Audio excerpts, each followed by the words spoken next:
Morning everyone. So in this video I will explain you the calculation of interest on drawing. In the previous video also I have explained the calculation of interest on drawing. Previous इसके पहले जो video था उसमें भी मैंने calculation explain किया था interest on drawing का कैलकुलेशन मैंने एक्सप्लेन किया था. बट इन दैट क्वेश्चन उस क्वेश्चन में क्या था, जब हमने कैलकुलेट किया था interest on drawing the month was given for each partner, जितने पार्टनर्स थे और उन्होंने कब पैसा विड्रॉ किया है, कौन से महीने में पैसा विड्रॉ किया है, वो महीना दिया हुआ था. For example x withdraw the amount of ₹5,000. For example x withdraw ₹5,000 in the month of October 1 and Y withdraw ₹6,000 in the month of May 1. So in that question month was given, ये महीना जो है वो दिया हुआ था. Okay so जो हमने प्रीवियस वीडियो में जो कैलकुलेशन सीखा था उसमें मंथ दिया हुआ था और हमें कैलकुलेशन इंटरेस्ट का कैलकुलेशन करना था. But in this question the question that we will solve today, in this question month is not given. इसमें क्या है, इसमें मंथ नहीं दिया हुआ है. सो इस कंडीशन में कैसे कैलकुलेट करेंगे ड्राइंग, और that I have already explained in the previous video, वो मैंने प्रीवियस वीडियो में एक्सप्लेन किया हुआ है. So let us start with the question I have written in the board. You can see here A is a partner in a firm. A is a partner. A means सिर्फ A, only single A is a partner. सिर्फ एक partner है firm में. In this question A is only given. Okay. During the year he withdraw ₹6,000 for his personal use. During the year पूरे साल में वो 6,000 रुपए अपने पर्सनल यूज के लिए निकालता है. ए जो है वो 6,000 रुपीज बिजनेस से अपने पर्सनल यूज के लिए निकालता है. समझ में आया.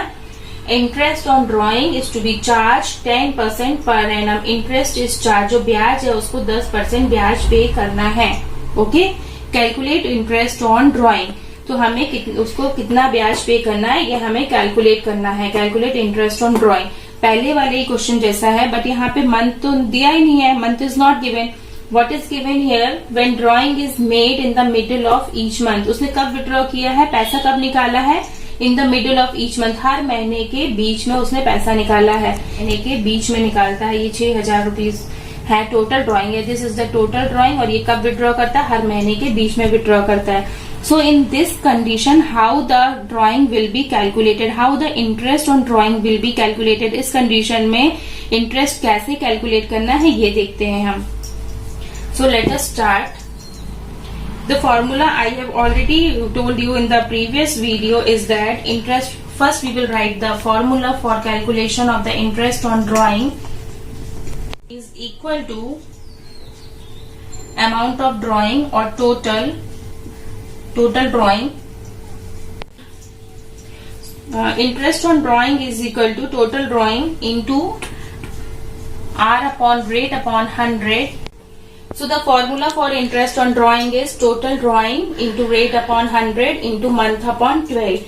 So in this question, here is the question written and interest on drawing is given ₹6,000. total drawing, total उसने 6,000 रुपए अपने पर्सनल यूज के लिए निकाला है. So total drawing is 6,000 and rate is given 10%. 10% rate दिया हुआ है 10 upon 100. But what about the month? Month तो दिया ही नहीं है. मंथ में क्या करेंगे, अब मंथ को कैसे कैलकुलेट करेंगे, लेट्स सी क्या करते हैं. So here when the drawing is made in the middle of each month, हर महीने के आखिरी में निकाल रहा है. Whenever this case is given, whenever this condition is given, जब भी ये कंडीशन दी होती है, when in the question in that case average is find out, we have to find out the average. Average निकालते हैं. आप किसका एवरेज निकालते हैं, first period and the last period. First period, अब 12 मंथ्स का पीरियड होता है from 1 month, 2 month, 3 month, 4 month, 5 month, 6 month. So first total 12 months are there. 12 months होते हैं, 1 month, 2 month, 3 month. And drawing is made, हर महीने में उसने हर महीने के बीच में पैसा निकाला, हर महीने के बीच में.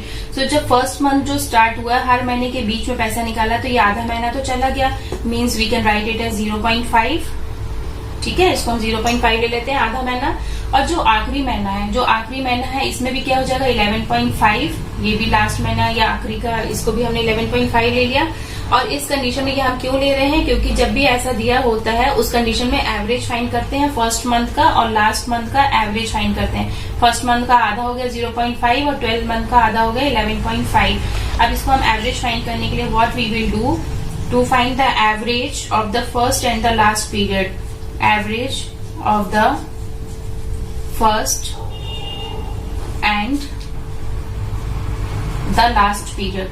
What will be the average? Average कैसे फाइंड करते हैं? अब एवरेज फाइंड करने के लिए फर्स्ट पीरियड यहाँ पे 0.5 था, तो 0.5 और लास्ट मंथ का था 11.5. फर्स्ट और लास्ट मंथ का फाइंड करते हैं और एवरेज मीन्स डिवाइडेड बाय 2. जितना प्लस करेंगे उतने से डिवाइड करेंगे, इसको एवरेज बोलते हैं. इसको सॉल्व कर लो. 0.5 और 11.5 को ऐड कर दो, डेसिमल के नीचे डेसिमल आएगा और 11.5. 5 5 10 का 0, कैरी 1 1 1 2, 12.0. ओके, ये कैलकुलेशन में 12 आया. We can write it at 12.00. नहीं भी लिखेंगे तो भी गलत नहीं है क्योंकि डेसिमल के पास 0 ही है. सो 12/2 एंड सॉल्व इट. 2 1 2, 2 6 12, 6. ये 6 मंथ आया. ठीक है, ये एवरेज आ गया. हमने किसका एवरेज निकाला? फर्स्ट मंथ का और लास्ट मंथ का एवरेज निकाल के 6 मंथ आया. Now we will put this in the formula. अब हम इसको फॉर्मूला में पुट करेंगे. So total drawing is given, यहाँ पे दिया है 6000. He withdraw 6000 for his personal use. ये पूरा साल का ड्रॉइंग है 6000 रुपए. And rate is given 10% per annum, 10/100. And the month that we have found out, जो अभी हमने फाइंड किया मंथ, 6/12. ओके, ये समझ में आया ये कैसे आया है? अब इसको सॉल्व कर लेते हैं. 0 and 0 कैंसिल और ये 0 और ये 0 cancel. 6 1 6, 6 2 12. Now what is remaining? 600/2.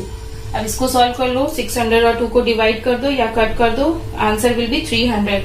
So ₹300.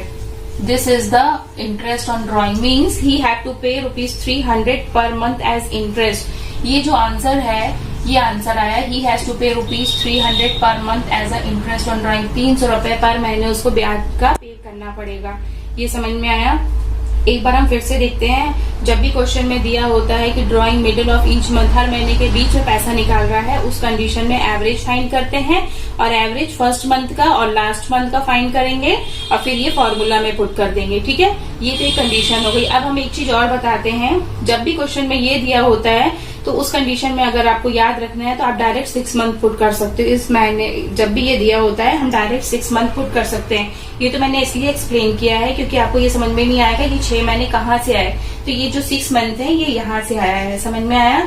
So here we complete this question. Hope you understood this question.